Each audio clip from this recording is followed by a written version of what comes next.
Okay, I think we are live.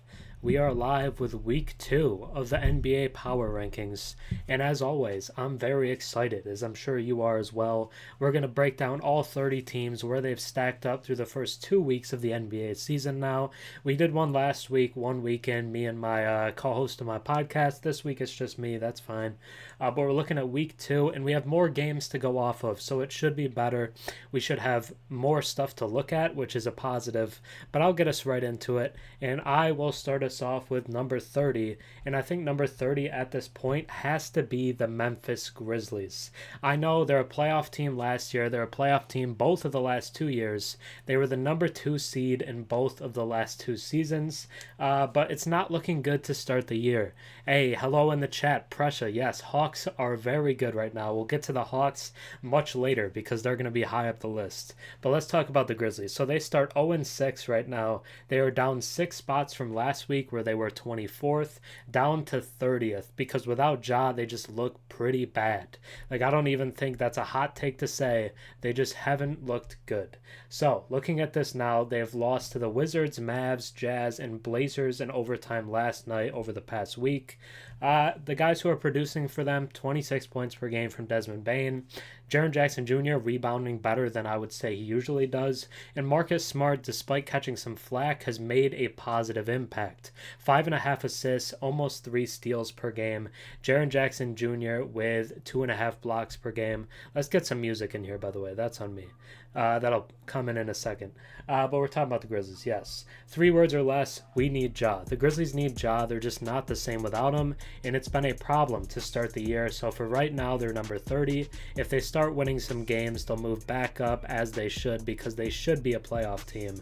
So we'll see what happens with that. But right now, the Grizzlies have to sit in at number 30. But let's start with number 29 now. Let's move to in the Washington Wizards. The Wizards, to me, are about the same spot as they were last week, where they sit in at number 29.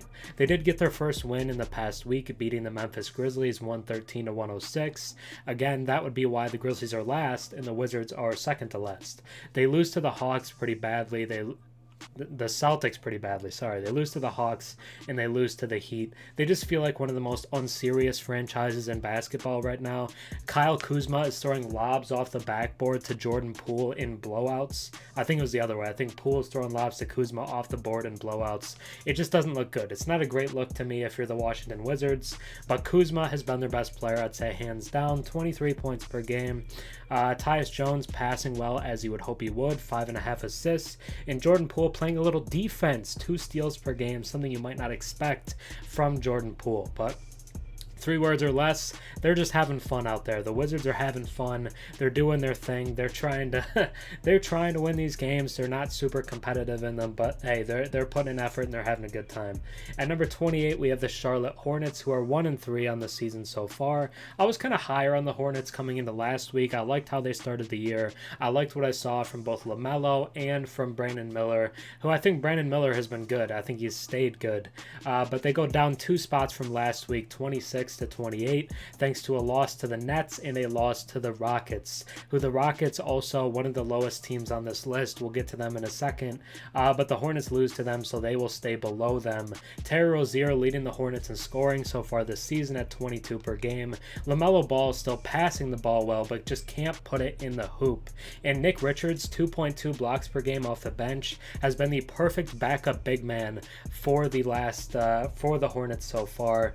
And I think they're very happy with Mark Williams and Nick Richards. 3 words or less for the Hornets. LaMelo can't shoot. He just can't shoot right now. 30.5% from the field and 27% from 3. It has just been ugly shooting the ball for LaMelo. Yes, they did get an early win over the Hawks, but I would say that was a bit of a kind of anomaly. I don't think that's going to be something that happens consistently for this Hornets team. At number 27, we have the Houston Rockets, who are also 1-3, but due to that win over the Hornets, they move up 1 spot from last week. So hey, what a win for them.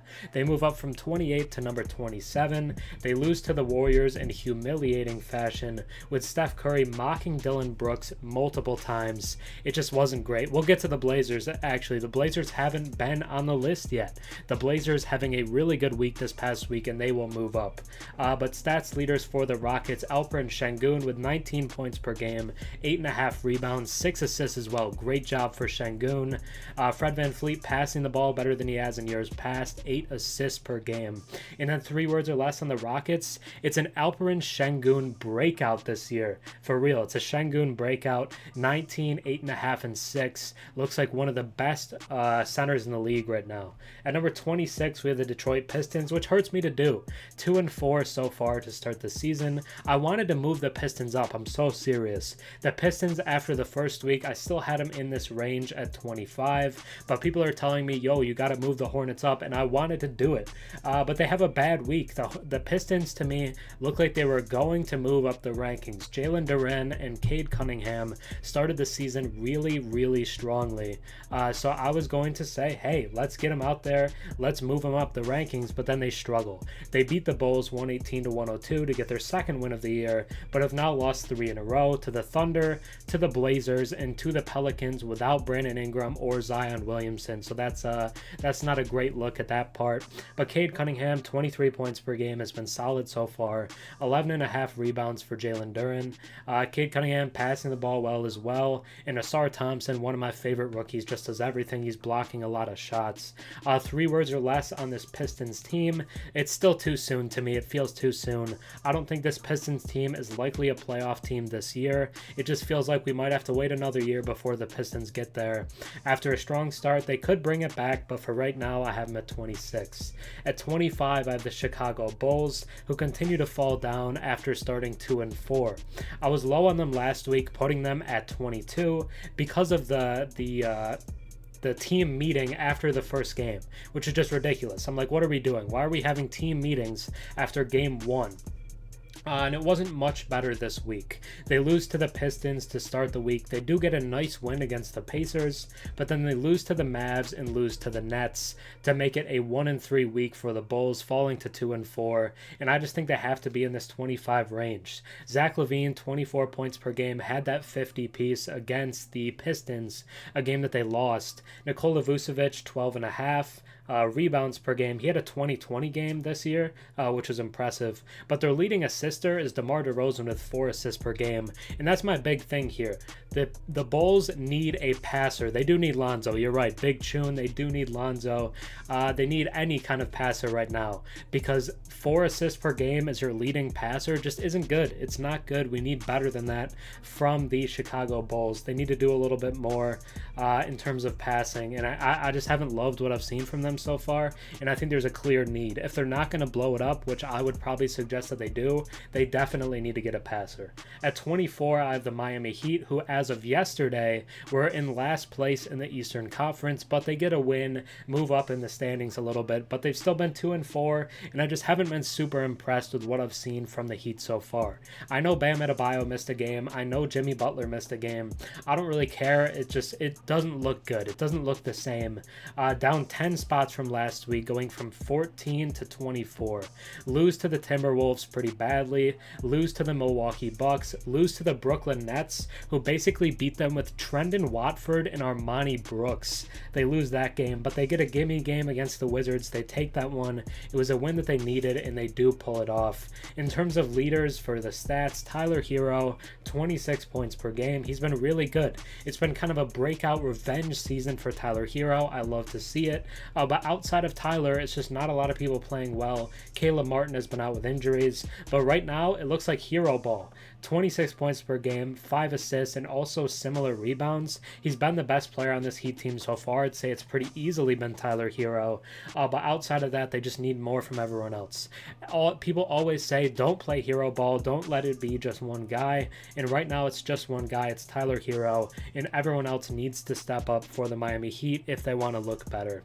At number 23, I have the Utah Jazz, who I have always liked. I love Lauri Markkanen, so it hurt me to put them this low. I wanted to put them higher as well, but I have them at 23 because of the 2-4 record. They're down 5 spots from last week, where they sat at number 18. They lost to the Suns, they lost to the Nuggets. They did beat the Grizzlies pretty handily, but as I said earlier, the Grizzlies are the last team in my power rankings, so that's not a win that I favor super heavily. They also lost to the Magic, so Not a great start for the Jazz, although they've been competitive. It's not really like they're like repeatedly getting blown out. They even were within single digits against the Nuggets, which is solid. But Lauri Markkanen, 23.5 points per game, has been good, but that production isn't the same as we saw from him last year. It's actually a little bit lower. 9.5 rebounds from Lauri as well. Talen Horton-Tucker is kind of the full-time point guard for them right now and is averaging 6 assists per game. I love what I'm seeing from Talen Horton-Tucker, who's doing a real good job after converting to the lead point guard. But in 3 words or less about the Jazz so far this season, John Collins cooking. 15 points per game, 9 rebounds per game, and 39% from 3. It kind of looks like the old John Collins that we saw early on in his Hawks days, and I've loved what we've seen from JC so far to start the season. They got a couple JCs actually, Collins and Jordan Clarkson, so you love to see that. At number 22, I have the Toronto Raptors. I made a video the other day saying that the Raptors are proving the doubters wrong and that they were looking good, and I thought that they were at the time. I think their defense is legit. I like what Coach Darko has done with the team, but I just can't put them higher at this point because of the record. They're losing games, and they lost to the Blazers, who, again, I'm not hating on the Blazers. The Blazers have been good to start the year, but it's not great to lose that game if you want to be a playoff team. So the Raptors lose to the Sixers, lose to the Blazers, have a very good win against the Bucks, and that's why they are as high as they are, because that was a statement win to me. I really like that win against the Bucks, but then they lose to the Sixers again, who kind of own them right now. They're getting clowned by Pat Bev, which is not what you want to see. Led in scoring by Scotty Barnes, 21 points per game, as well as 10 rebounds.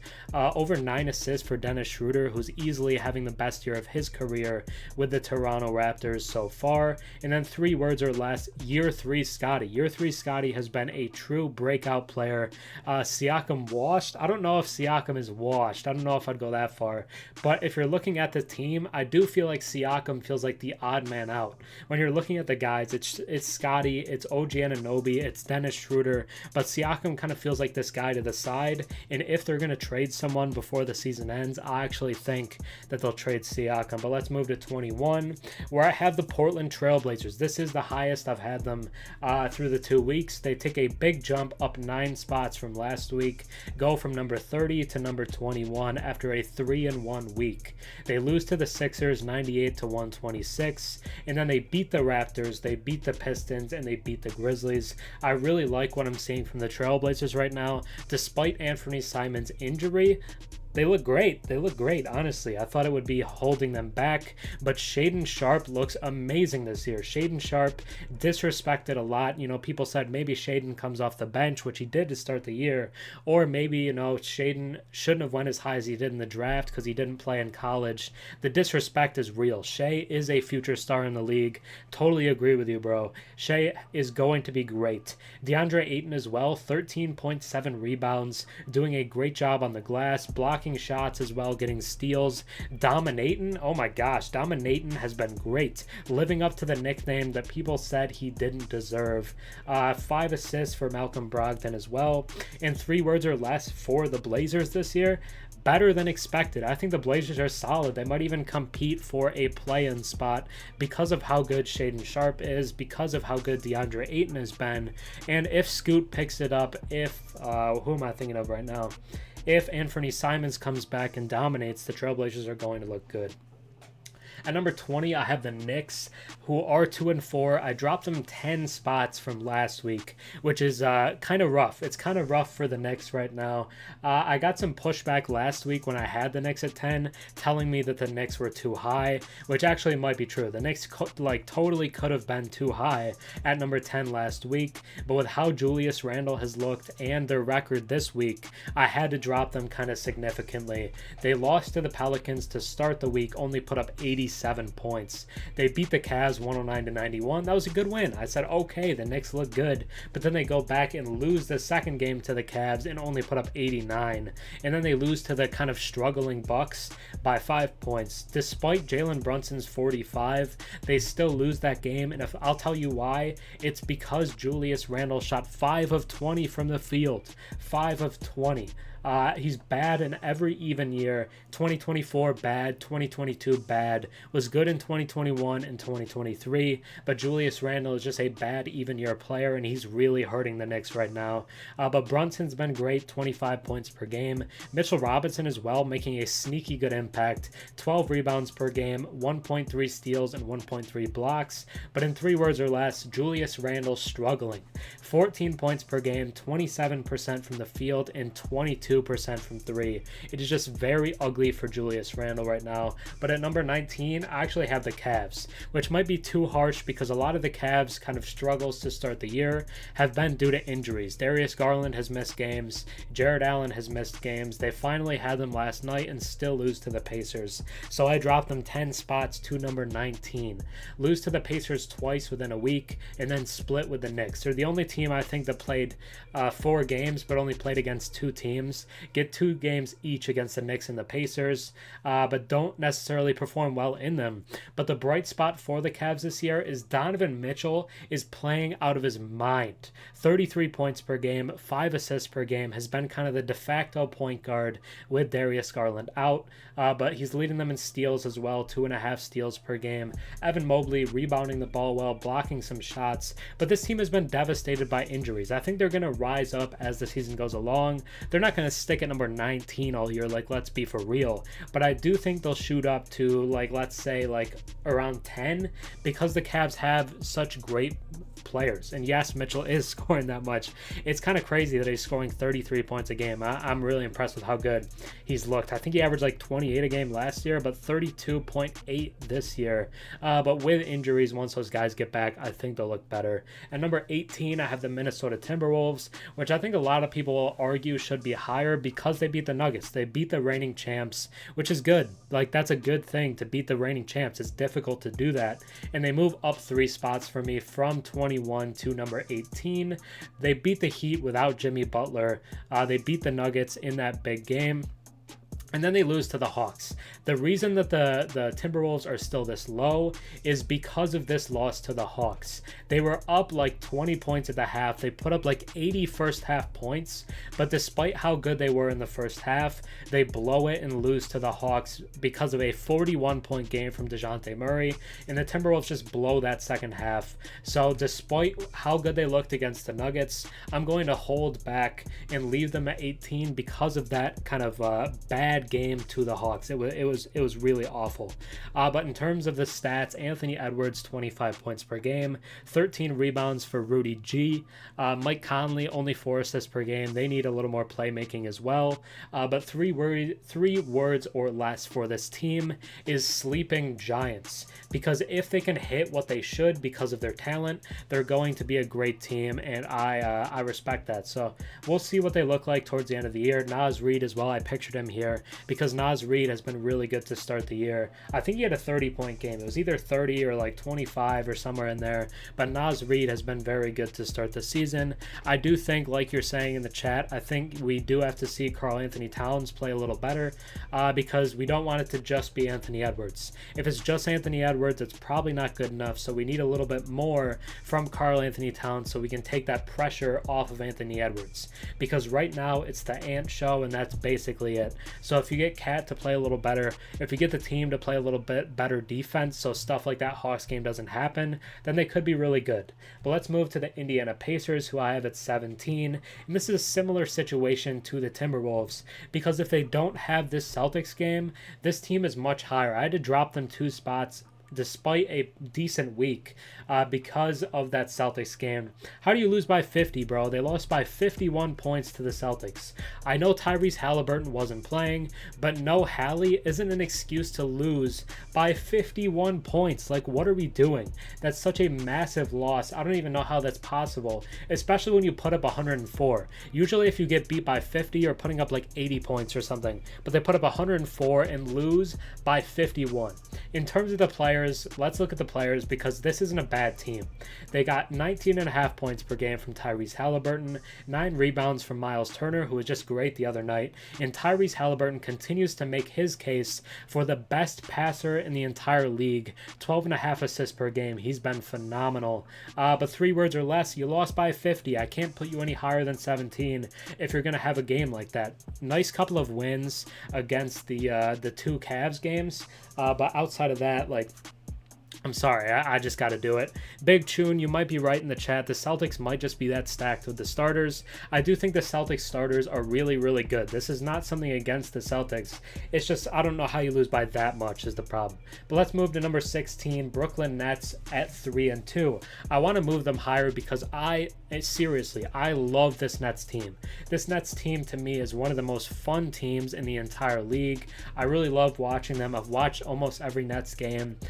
They go up 7 from 23 to 16, and I wanted to move them higher, but these wins just aren't super high caliber. The Hornets, not a great team. The Heat have been kind of struggling, and the Bulls, again, not great so far to start the year, but Simmons is really back. I totally agree with that. He's passing the ball. He's even attacking the rim. He's not scoring like the 16, 17 points per game that he used to, but he's attacking the rim. He's making great passes. He's playing defense, and he's getting rebounds. Cam Thomas, a little less efficient this week, but still 26 points per game. They're getting 10 rebounds from Ben 10, as well as 7 assists, 1.2 steals, and 1 block per game. And 3 words or less for the Nets. They're just a super fun team, man. Like, turn on the Nets, watch a game. Cam Thomas, Ben Simmons, Nick Claxton when he's playing. I love Mikal Bridges. Dorian Finney-Smith is hitting all these shots. They have Trendon Watford playing some point guard off the bench. Armani Brooks is hitting a ton of threes. This Nets team is fun, and I put them at 16, but wanted to put them higher, just couldn't quite do it. At number 15, I have the Phoenix Suns, which might be a little unfair. They do have the injuries. That's the biggest thing against the Suns right now. Book has missed a couple games. Bradley Beal is yet to play this season, but they go down 11 spots. Sorry, I had them at number 4 last week because I said, oh, well, they're injured, like a win and a loss, it's fine. But losing 2 straight games to the Spurs to me isn't a good look, even with Kevin Durant. But the Spurs might just be good. Wembanyama is phenomenal. But the Suns to start the year, only Kevin Durant and the guys out there, KD and the boys, we could say. But they lose 3 games. They lose to the Spurs twice, lose to the 76ers once, do handle business against the Jazz. But Kevin Durant, 27 points per game. Devin Booker, 10.5 assists. I would say the point book experiment has worked really well. I've loved what I've seen from Devin Booker at the point guard spot. He looks pretty good. The Suns probably should be higher. This might be a little biased because of the injury stuff, but 3 words or less on the Suns. They're waiting on stars. When the stars get back, they'll look good. Right now, they don't look great, so I'm going to set them at 15 almost as a placeholder. At number 14, I have the San Antonio Spurs. Speaking of Wemby and the Spurs, this is really high for them. I'm not going to lie to put them at number 14. This is probably higher than most outlets would have them, but I just think beating the Suns twice back-to-back wins against Phoenix is impressive. You know, the Suns are a good team still, and the Spurs, while most people say they might not make the playoffs, this is what a playoff team does. They take wins that are available to them. That 40-point loss to the Clippers is kind of holding them back a little more than I could have pushed them, but 2 losses to the Suns in a statement Wemby game. He had, yeah, Wemby's taking all the stats for real, but he had that 38-point, 10-rebound game the other night against the Suns, and that was a statement game from Victor Wembanyama to me. 21 points per game, 8 rebounds, 1.5 steals, and over 2 blocks. Trey Jones, despite them starting Jeremy Sohan at the point guard spot, is still averaging 6 assists off the bench. But 3 words for this team: Wemby has arrived. It's the Wemby show for the San Antonio Spurs, and he just looks great. He's leading them to wins, and I moved them up 5 spots to number 14. At 13, I have the Milwaukee Bucks, who have started 3-2. They are over 500. It's fine to say that you think they're a good team and that they're still a contender, because you can totally see that. But the 2 losses to the Hawks and to the Raptors were embarrassing losses. Like, they are getting handled in those games from the start. They get handled by DeJounte Murray and the Hawks. They get handled by Scotty Barnes and the Raptors. They do beat the Heat, but like I said, the Heat have been really up and down. They do beat the Knicks, but Julius Randle kind of tanked the 45 piece from Jalen Brunson. And I don't love the coaching from from Adrian Griffin so far. Adrian Griffin has kind of taken Damian Lillard and putting Dame in the corner. Their last game before this one, Damian Lillard took 9 shots. 9. He's one of the greatest players of this generation, and he took 9 shots. He averaged like 32 points a game last year, and the Bucks coaching staff is getting more looks for Malik Beasley than they're getting for Damian Lillard. They're led by Giannis in scoring right now, 24 points per game, 8 rebounds, nearly 5 assists for Dame, 1.6 steals for Malik Beasley, but three words on the Bucks. I don't know why I can't say that. I've done that a bunch of times. They're just not looking good. It's fine. It's going to turn around. I don't think the Bucks are going to have a bad year by any means, but to start the season like this, to fall down from number 3, I had them last week, to 13 because of how they've looked both offensively and defensively. Statistically, this is the worst defensive year of Damian Lillard's career, but the part that was supposed to change when you swap out Drew for Dame is that the offense is supposed to be great, but the most they scored in these games was 122, and most of the time they're sitting around 110. It's just not an elite offense, and I think it could definitely look better. At number 12, I have the Sacramento Kings at 2-2. They go down 1 spot to 11, but it's not really something against the Kings. It's more of an indictment or a statement on how good the teams around them have been, because a lot of teams kind of in this range have had really good weeks, have kind of really impressed me and jumped up the rankings, while I think the Kings have been good, but they haven't really made me think anything different than I did before. So they beat the Lakers in overtime 132-127, as well as losing to the Warriors 101-102. Without De'Aaron Fox. De'Aaron Fox is hurt right now. He does have the foot sprain is the big thing for Fox. And that's the thing for the team, because Fox is having an elite season right now. It's pretty easily, I'd say, the best season of Fox's career to start the year. 31 points per game, but Domantas Sabonis has been great as well. 14 rebounds per game, 6 assists. But Fox hurting his foot, I think, could hurt how this team performs moving forward. So because of that, I slot them in at number 12. Moving to 11, I have the Thunder, who realistically I was probably too high on them last week. I put the Thunder at number 5 last week. I really loved how they started the year. I'm like, oh, wow, this young team is a contender, which I don't know if contender is fair to them at this point, because this is a little early. I shouldn't really be throwing all those expectations on top of OKC. They go down 6 spots. I still think they're a very good team, but they come in here at number 11. They get blown out by the Nuggets in a 33-point victory for Denver that really shows that, hey, it's not your time yet, okay? You're going to get there, and everybody can tell that the Thunder are very close. Even Steve Kerr said that after the victory last night. He said everyone can tell that the Thunder are next up, but it might not be right now, and that's what the Nuggets win said to me. They beat the Pistons, though, 25 points per game from Shai Gilgeous-Alexander, 7 rebounds from Chet Holmgren, and 2.3 blocks per game from Chet. He also has 17 points per game. Chet Holmgren has looked phenomenal to start the year for OKC. I've loved the way Chet looked. Because of how good Wemby has been, I think it's pretty clear he's the early the early rookie of the year favorite, but Chet Holmgren is still going to be great. He's going to be one of the best rookies we've seen in a long time, and Chet Holmgren kind of already looks like the second best player on this OKC team. The combo of him and Shai, as soon as Shai gets back, will be really good, and I think the Thunder will be great throughout the season. Then we move into the Orlando Magic, who I have at number 10. Last week I had the Magic at 16. I said the Magic are rising up. Everybody in the comments says the Magic are not high enough. 16 is disrespectful to the Orlando Magic. And I say, okay, I'm listening. I'll move them up to 10. I have the Magic at 10 despite their youth. I love the way they've looked to start the year. They do lose 2 out of 3 games this week, but despite that, I still think they've improved. I think they look great. I love what I'm seeing from the Magic. They are very competitive with the Lakers, who are a contender in the West, and they held the Clippers to 13 points in the first quarter. Yes, the final score is a 16-point victory for the Clippers, but in that first quarter where they held the Clippers to 13 points, I'm like, oh, wow, this is a dominant defense. This is an elite, almost historic level defense from the Magic. And then they beat the Jazz in this game. So they beat the Jazz, go to 3-2. They could easily be 4-1, and the Clippers and Lakers are tough games. You're right in the chat. These are tough games for the Orlando Magic. So to that point, I think they've performed well with the games that have been put in front of them, and I actually really like it. I think they're doing a great job. It's super well balanced. Their leading scorer, Franz Wagner, is averaging about 19 points per game, which is way less than a top scorer usually scores, but it's because they're getting production from guys like Paolo, Cole Anthony, even Jalen Suggs is scoring pretty well this year. So I like it for the Magic.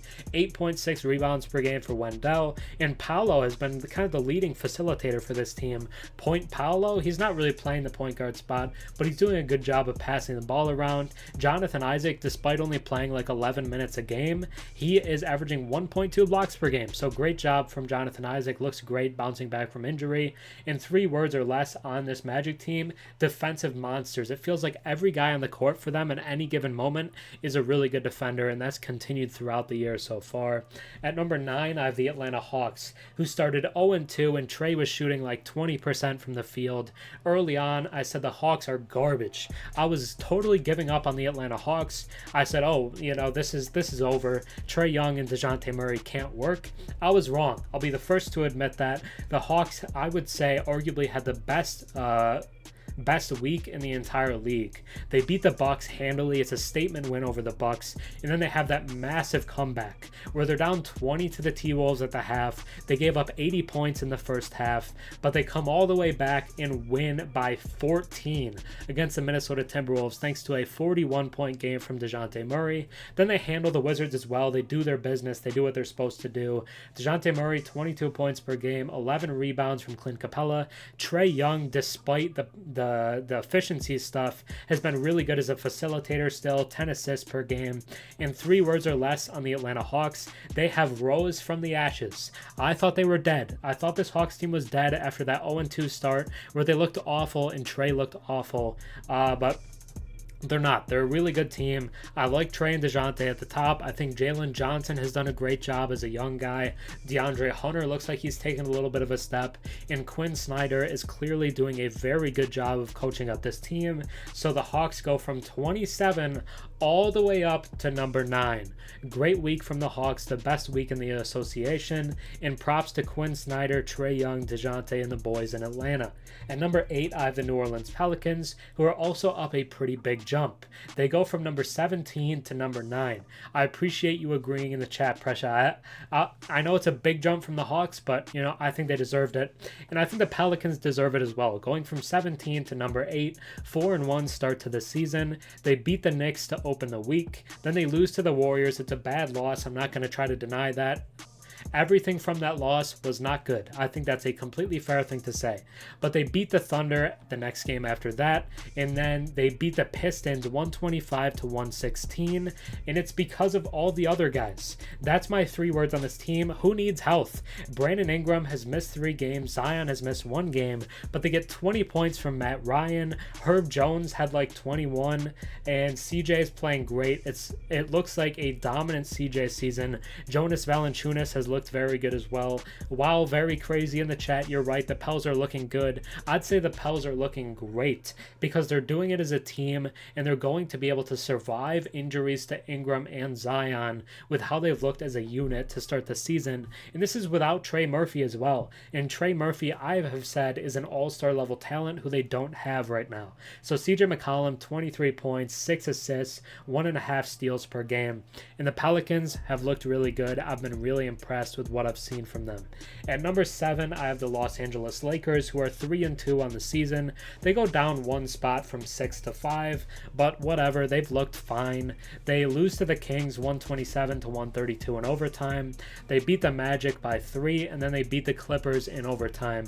But Anthony Davis kind of looks like an MVP right now. I'm going to say that. I called it in my bold predictions video for the season. I said if Anthony Davis can play like 70 games, I think he can win MVP. And so far for the season, 26 points, 13 rebounds, and 3 blocks per game. Anthony Davis looks dominant right now.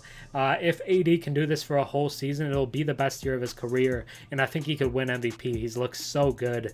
D'Angelo Russell, 7 assists per game, has been scoring pretty well as well. And I know none of LeBron's stats are on here, but LeBron has also been very, very good. He's still facilitating. He's doing some point guard stuff, but he's scoring late. Like, all of LeBron's scoring, it feels like, is in the fourth quarter, where LeBron just turns it on and he says, I'm going to attack downhill every time at the rim, and no one is going to be able to stop me because I'm that good of a player at attacking the rim. And it's working, because down the stretch of these games, it's all LeBron downhill, and the Lakers are winning them because of it. The Lakers, I think, have been kind of hit or miss to start the year, but I think this is a fine place to have them in the rankings. At number 6, I have the Clippers. I know the Lakers just beat the Clippers. People are going to come at me in the comments. The Clippers can't be above the Lakers. The Lakers just beat the Clippers in overtime. The Clippers should be higher. They're 3-2 to start this season, and on top of that, they're also bringing in James Harden, which is the biggest thing right here. They have 3 players already playing like all-stars. Legitimately, Paul George has been dominant. Kawhi Leonard has been very, very good, and Russell Westbrook is having a real bounce-back year, a great year for the Brody so far. And the Clippers go up 7 spots from number 13 up to number 6. They go up 7 spots. Yeah, 13 to 6. It's a lot of it is because of this James Harden trade, and because of, I believe, what it does for them. They have 29 points per game from Paul George, 8 rebounds from Ivica Zubac, who, despite a lot of people throwing blame on him for losses, Zubac is a great center. He's a very good center, and he just does his job. He rebounds, he's efficient, he'll block some shots, but 3 words or less on the Clippers, Harden is coming. And when Harden gets here, it's going to look much different, because in that Clippers-Lakers games, there were these lulls where the Clippers just couldn't do anything on offense. They needed a facilitator, and if they can get kind of James Harden out there to get rid of those lulls in the offense, the dead spots, I think it'll completely change what the Clippers look like, and I'm really excited to see how it works. At number 5, I have the Philadelphia 76ers, who I wasn't sure if I was going to put this high, but they won today to move to 4-1, and I said, okay, the Sixers are really this good. I'll put the Sixers up this high at number 5. They move up from 12 to 5, go up 7 spots, and Nick Nurse, in his first year as the coach of the 76ers, is doing a very good job implementing a new system, working with all these guys, and the Sixers look really good. They beat the Raptors 114 to 107. They beat the Blazers 126 to 98. They beat the Raptors and they beat the Suns. The picture is kind of wild, especially with my placement. You know, if we're looking up here, the picture is kind of crazy, but we'll ignore that because it was a crazy game and a crazy start to the season from Joel Embiid. He got fined for this celebration, by the way, which I think is low-key ridiculous. Like who cares? Like, let the league have fun. Gets fined for it, whatever, okay. But the Sixers go 4-0 this week after that loss to the Bucks to start the season, and Joel Embiid has been elite. 30 points per game for Joel, 11 rebounds, 2.5 blocks. He's also having 7 assists. We're seeing great passing. This is the best passing and facilitating that we've ever seen from Joel Embiid, because he can catch it in the post and he can kick to shooters. He's got Melton, he's got Oubre, he's got Harris, he's got Maxey. They can just hit everything. Like, he's throwing these out from the post and getting open looks at threes, and they're hitting them and they're doing it easily. And Embiid, yeah, he had another celebration today. Yeah, I bet he did. They'll probably find him again. Mr. Rudy in the chat. They're going to find Joel Embiid once again, because that's what they do now. Is they just, they hate fun. Adam Silver hates the double H celebration this is, right? But, you know, whatever. I like the celebration. I think it's funny. But Embiid, despite people saying he didn't deserve it last year, I see a lot of people say Jokic should have got his 3rd straight MVP last year, and I'm not necessarily going to disagree with that, because Nikola Jokic was dominant. He looks great to start this year as well. But if Embiid averages 30, 11, 7, and 2.5 blocks, he could do it again. Like, he could do it again, but we'll see what it looks like. The Sixers look really good to start the season, and I'm pretty high on how they've looked, at least so far. But then let's talk about Dallas, the Dallas Mavericks, who I think were predicted to miss the playoffs by Vegas because they missed the play-in tournament last year. They collapsed down the stretch, but they come back this year and the Mavs look really good. I think they did a great job in the offseason of filling the holes that they had to do. Movement go up 4 spots from 8. Sorry, I mistyped that. From 8 to number 4. They beat the Grizzlies by 15, beat the Bulls by 11, and lose in a somewhat competitive game with the Nuggets. And Luka Doncic going crazy as always, as we're saying in the chat. 34 points per game, 10 rebounds per game from Luka, 9 assists per game as well, nearly averaging a triple-double. Luka is looking just as dominant as ever, if not better. They're getting 1.7 steals per game from Kyrie Irving, but the big thing to me from this Mavs team is that the bench guys are, not the bench guys, but the role players are stepping up. Grant Williams just had a 25-point game. I believe Derrick Jones Jr. just had a 25-ish point game as well. So Grant, Derrick Jones Jr., Derek Lively looks like the center. 3 words or less on this Mavs team. They finally found their center, Derek Lively Jr., super efficient, blocking shots, catching lobs from Luka, and they look great to start the year. I've loved how Hardaway has looked off the bench as well. Seth Curry is super valuable, but the Mavs at 4 might be a little high, but I feel good about it because I like how all the pieces fit together. At number 3, I have the Golden State Warriors, who are 5-1 to start the season. A couple of the games have been close, sure, whatever. You want to say that they're barely wins or something, whatever. But the Golden State Warriors look good. Move up from number 7 to number 3 in my power rankings for this week. They beat the Rockets with Steph Curry clowning Dillon Brooks. They blow out the Pelicans by 28. They beat the Kings on a Klay Thompson game winner. And then they beat the Thunder on a Steph Curry game winner, which is kind of ridiculous scoring in regulation. Versus the Thunder did not even go to overtime. 141 to 139. Crazy. But Steph Curry, at 35 years old, mind you, is averaging 31 points per game. Kevon Looney, 9 rebounds per game. Chris Paul, off the bench, 9 assists per game. And then you're getting good production from Gary Payton II. 3 words or less on this Warriors team. Steph Curry is clutch. I heard that all offseason. I've heard that for years now. Curry sucks in the clutch. Who would you rather have? Andre Iguodala.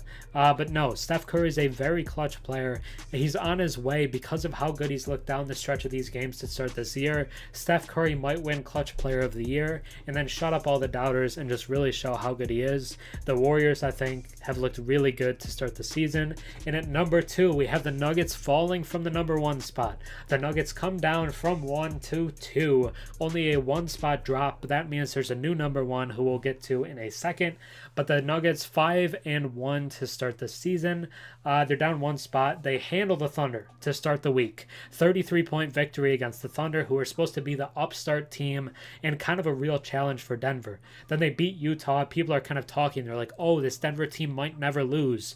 They do lose. They lose by 21 points to the Minnesota Timberwolves, which, you know, I'm willing to kind of look to the side on it. I know it doesn't really matter that much in the long run, but losing by that much to Minnesota kind of caught me off guard. I just didn't think it would happen to a team like Denver. They lose to the Timberwolves handily, but then they beat the Mavs, get kind of their mojo back in the in-season tournament on national TV. They say, hey, we're not to be messed with. I know we lost to Minnesota, but we're not going to lose 2 in a row. We're not losing to Dallas despite how good they've been, and we are going to end their undefeated start to the season, which they did.